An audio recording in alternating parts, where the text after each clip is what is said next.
It happened so suddenly, I almost couldn't process it. The process server shoved the thick envelope into my hand and walked away without a word. I stood frozen for a moment, staring at it, not understanding what was coming next.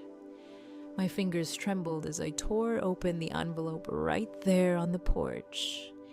I couldn't believe what I was reading. It wasn't a fine, it was a lawsuit. My parents were suing me for $2 million. They were claiming I'd stolen my business from my brother. I felt the ground shift beneath me as I tried to make sense of it. It was all too much. How could this be happening? Growing up, it was clear that my parents had always favored Derek. He was the golden child, the one who could do no wrong in their eyes. They never questioned his ideas, no matter how wild or unrealistic. When he wanted to start a crypto hedge fund, they didn't ask for a business plan. Instead, they took out a second mortgage on their home and handed him $450,000. To them, it didn't matter that he had no experience or even a basic understanding of the market. He was their son, and that was all that mattered. They believed in him with a blind faith that bordered on delusion. He could do no wrong even when he burned through their entire retirement fund in just 6 months, spending it on expensive office suites and luxury dinners for clients who never materialized. When the market crashed, Derek didn't take responsibility for his failure. Instead, he blamed the government, and my parents, in their desperation, blamed bad luck. They didn't see the reality of what had happened. They couldn't. The alternative was too unbearable. Derek had failed, and if they admitted that it would shatter their entire worldview. So they clung to the fantasy that their son was a genius, someone destined for greatness, even if the evidence didn't match up. This wasn't just about money for them, it was about their identity. They couldn't fathom a world where Derek wasn't successful, where their trust in him had been misplaced. So they ignored the truth and embraced the story they had constructed. They had to. If Derek wasn't the genius they thought he was, then their entire lives were a lie, and they weren't ready to face that truth. Meanwhile, there was me, the daughter who had always been overlooked. I had built everything from scratch. My company, my success, everything. It wasn't handed to me. I didn't have the luxury of being supported by my parents. When I first started my business, I was living in a tiny studio apartment with no heat. I ate instant noodles for dinner most nights. I didn't have an office, just a small closet space and a Wi-Fi connection I borrowed from the coffee shop downstairs. But I made it work. I coded for hours on end, building my business one cold call at a time. There were no investments, no loans, no family support. Just me, my laptop, and sheer determination. I remember the first time I told my parents about my business. They didn't get it. They didn't understand what I was doing or why I was doing it. My mom, Linda, told me that I should get a real job, that coding wasn't a real career. She didn't believe in me the way she believed in Derek. And Robert, my dad, he wasn't much better. He couldn't understand why I wasn't asking them for help like Derek always did, but I refused to ask for anything from them. I knew the answer would always be no, especially when it came to my business. They were so wrapped up in Derek's world that they couldn't see what was right in front of them. The truth was, my success wasn't about luck or some magical formula. It was about hard work, sacrifice, and a relentless drive to prove myself.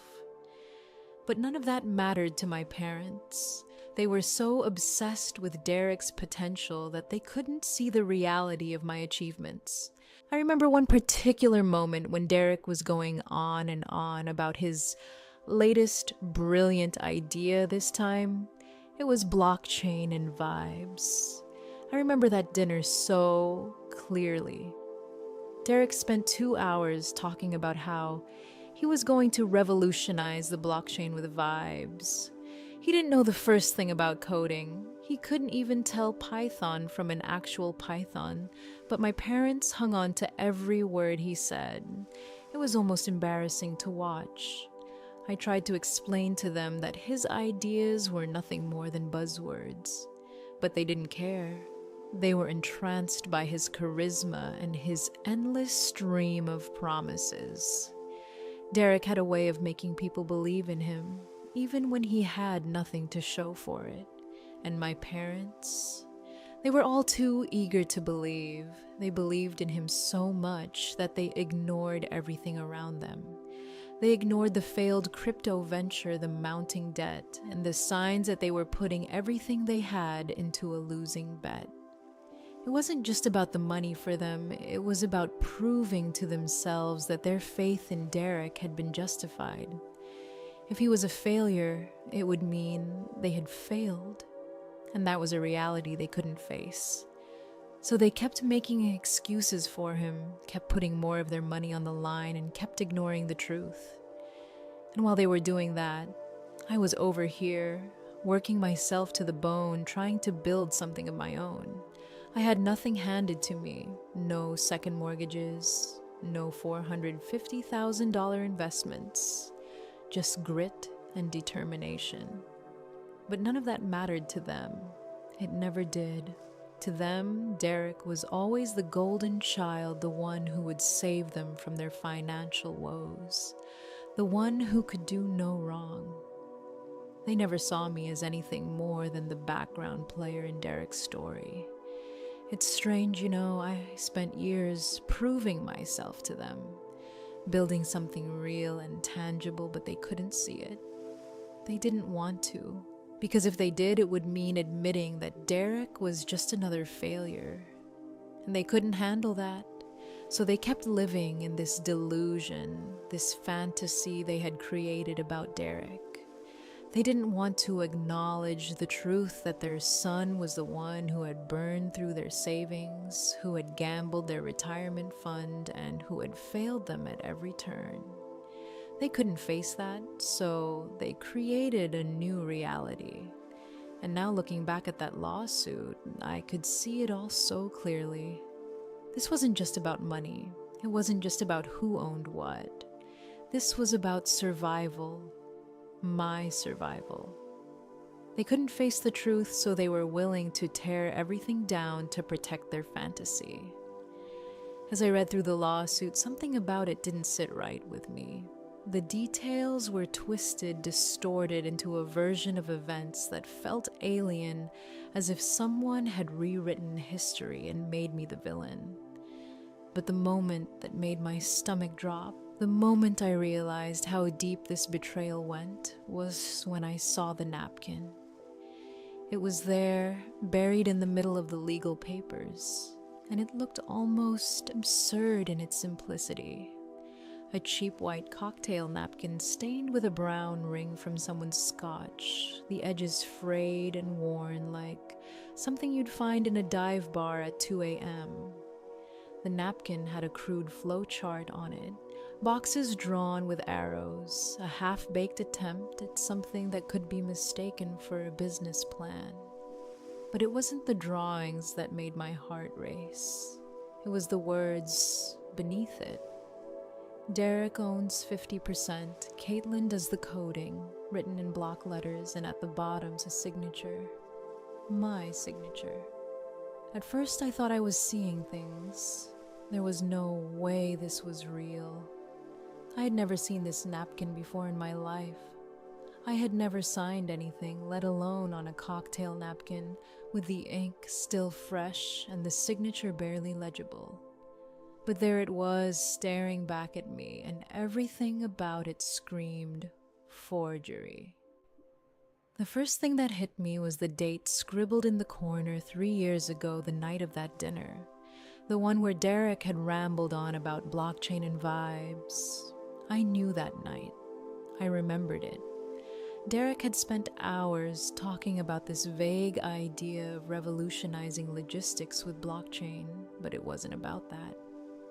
He had no idea what he was talking about. He was just stringing words together, hoping they sounded impressive. He couldn't even code, let alone build a platform. But in my parents' eyes, he was a genius, and they hung on his every word like it was gospel. My mind raced as I tried to piece everything together. This napkin, this ridiculous document, was a supposed proof of Derek's ownership in the company. This was the foundation of their lawsuit. This napkin was the reason they were claiming I stole my own business from my brother. They had invented this entire narrative, and now they were using this napkin as evidence. It was sickening. I wanted to scream. How could they do this? How could they take something so easily forged and present it as fact? And then I realized it wasn't just the napkin. It wasn't just about the forgery. This was manipulation at its finest. My parents weren't just lying to me, they were lying to themselves. They had created this whole story, a version of events where they could still be the loving, supportive parents of a successful genius, all at the cost of me and my hard-earned success. Derek wasn't even involved in the core algorithm, but they had convinced themselves he was. They had convinced themselves that they had to protect him at all costs, even if that meant tearing me down in the process. This napkin wasn't just a mistake. It was the last piece of their delusion, the one thing that could validate their investment in Derek, the one thing that could prove to them that they hadn't been wrong. They couldn't accept the truth that they had been wrong about him all along, that he wasn't the genius they thought he was. So they fabricated this evidence. They lied, and they expected me to roll over and accept it. But I wasn't going to let that happen. I wasn't going to let them destroy everything I had built with their lies. I stared at the napkin for what felt like an eternity. Every inch of it felt like a slap in the face, a betrayal that cut deeper than anything I had ever imagined. But I couldn't back down. I couldn't let them get away with this. They wanted to take half of my company from me, to claim that I had stolen from Derek, when in reality I had done everything on my own. They had no right to it. But I knew that confronting them wouldn't be easy. I couldn't just show them this napkin and expect them to back down. This was more than just a simple forgery. It was an attempt to rewrite our entire history, to manipulate the facts in their favor. I had to be smart. I had to play this carefully. As I sat there, my fingers tracing the napkin, I realized that this wasn't just a family dispute. This was a game of survival. If I didn't fight back, if I didn't expose them for the frauds they were, I would lose everything. They had already taken so much from me over the years, from their lack of support to their blind faith in Derek. Now they were taking my company, something I had built from nothing. But they didn't know what they had awakened. I was no longer the little girl they could ignore or dismiss. I was a woman who had fought for everything she had, and I wasn't going to let them destroy it. I needed to confront them, but I had to do it in a way that would make them face the truth. I had to make them understand that this wasn't just about a napkin. It was about their desperation. It was about their refusal to face reality. I had to show them that they couldn't hide behind their lies anymore. I wasn't going to let them turn me into the villain in their story. I wasn't going to let them get away with this. But I couldn't do it alone. I needed evidence. Real evidence. Something that would force them to face the truth, something that would leave them no room to escape. And I knew exactly where to look. I would use their own lies against them. The digital trail, the immutable record of every line of code, every commit, every timestamp. It was all there, and it would prove once and for all that Derek had nothing to do with the core algorithm. It would prove that this napkin was nothing more than a desperate attempt to save face. The napkin was just the beginning, and I was ready to finish what they had started. As the reality of the situation set in a strange calm washed over me, it was as though everything around me went silent, and all I could hear was the steady rhythm of my heartbeat, a reminder that I was still in control. They had underestimated me. They thought I was just some naive daughter they could steamroll. But I wasn't naive anymore. This wasn't just a lawsuit, it was a game of survival, and I wasn't about to lose. I needed proof, real proof. Something they couldn't manipulate, something they couldn't spin to fit their narrative. And I knew exactly where to look. I opened my laptop, the familiar weight of it grounding me as I searched for the digital trail I needed. I pulled up the Git repository, my code base, the very foundation of the business I had built. Git records every change, every line of code, every commit timestamp to the second. It was the perfect alibi, the perfect evidence that would expose the truth.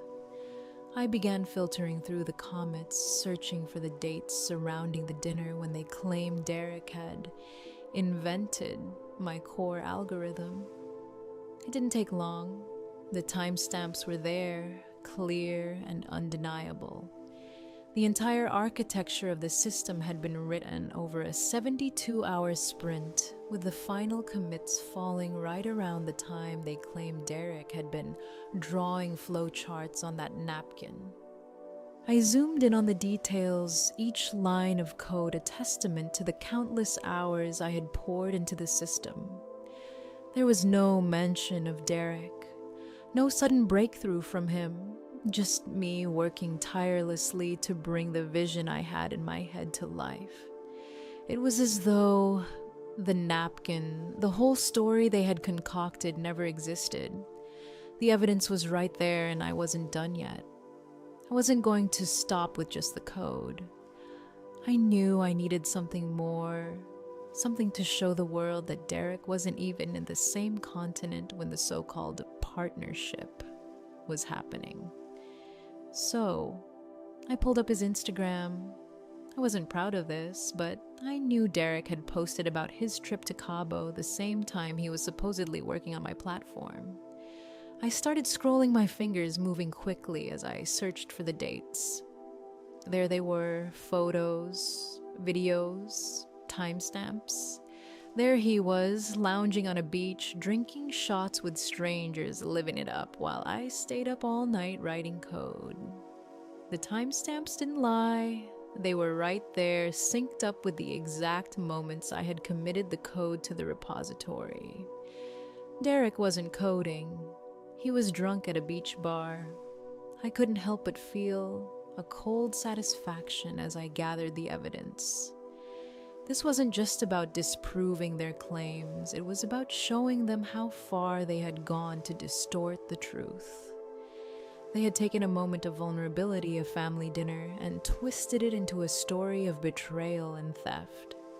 They had fabricated an entire narrative, and now I was going to tear it down piece by piece.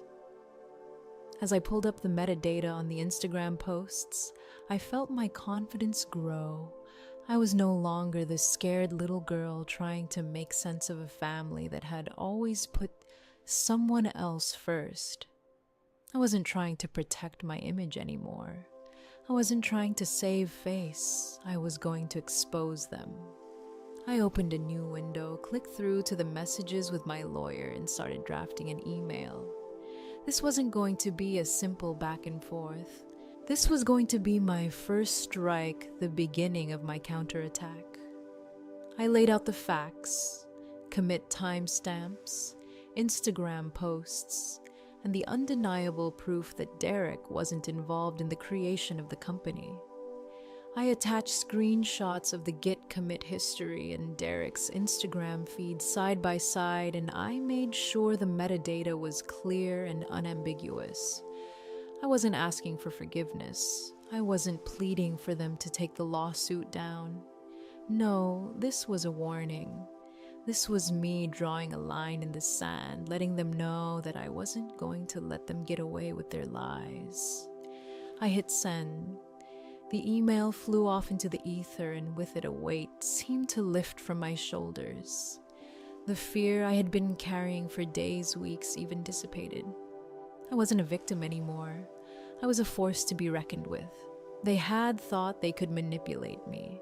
They had thought they could use me as a pawn in their desperate attempt to salvage their investment in Derek. But now I had the power. Now I had the evidence. And when I walked into that conference room, I wasn't just walking in to defend myself.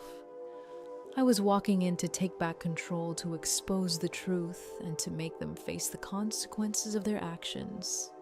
The conference room was suffocating. The air was thick with tension, as if everyone in that room knew the stakes, but no one was willing to acknowledge them. My parents sat across from me, their faces strained eyes filled with that same mixture of expectation and fear that they always wore when they thought they were about to get their way. Derek was there too, sitting between them, his usual smugness gone, replaced by a nervous energy I could almost taste. And then there was Mr. Sterling, their lawyer, silent, calculating the picture of professionalism, but I can see the doubt in his eyes. He'd been confident in his position when this started, but now, as the room settled into an uncomfortable quiet, I knew he was beginning to question everything. I didn't speak at first. I just sat there, the weight of the situation pressing on my chest, my fingers lightly tapping the folder in front of me. I wasn't nervous anymore. The hours I had spent gathering proof, the calm, methodical way I'd pieced everything together, it had all led to this moment. They thought they had me cornered, that this was just a formality. But this wasn't a negotiation anymore. This was war. I opened the folder slowly, each movement deliberate, the silence hanging heavy between us. The napkin was there, still stained with scotch, still a crude attempt at manipulating the truth. I slid it across the table, letting it fall with a soft thud, just enough to draw their attention. My mother's eyes flicked to it, her face pale as she recognized the document she had clung to for so long. Derek's expression faltered, his usual cockiness slipping, but he quickly masked it with a fake smile. Mr. Sterling glanced at the napkin, then back at me, clearly expecting me to crumble under the pressure, but instead I leaned forward, locking eyes with them. I didn't need to say much. My voice was steady, almost cold as I addressed them. You know this napkin is a lie, don't you? The room went still. Derek's face twisted, and I could see the panic creeping in behind his eyes. I had already won. I knew it the moment I started presenting the evidence. I reached into my bag, pulling out my laptop, and without breaking eye contact, I spun it around so they could see the screen. I clicked through the Git repository, the commit history flashing before their eyes. The timestamps, the changes I had made, all of it was right there, irrefutable proof. This, I said, pointing to the screen, is the real history of my work. The core algorithm wasn't some random idea Derek came up with at a dinner. It was built line by me. I could feel the shift in the room.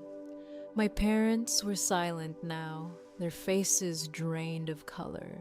They hadn't expected me to have this undeniable proof of everything.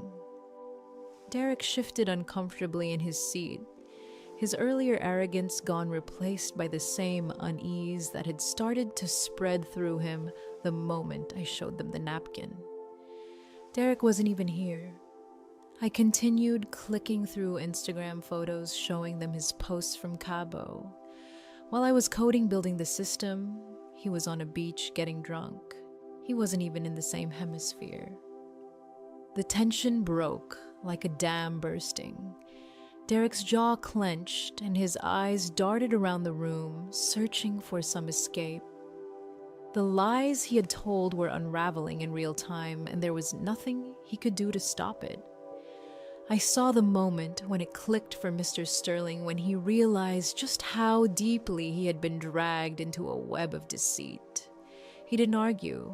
He didn't raise his voice. He simply closed his folder with a snap. His face pale and stood up. The power had shifted. I was no longer the defendant in a case that had no merit. Now I was in control.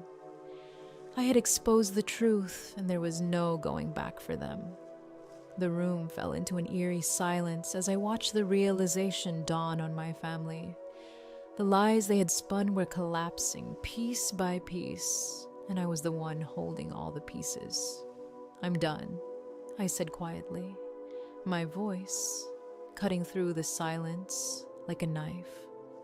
"And you should be too." The aftermath of that day hit harder than I had expected. Derek was arrested shortly after the meeting. His attempt to assault me in the parking lot caught on security cameras, his panic-fueled outburst sealing his fate. The charges were serious fraud, perjury, assault. His conviction came quickly, and with it a bitter realization that the man who had always been coddled and protected was finally facing the consequences of his actions. As for my parents, their world came crashing down.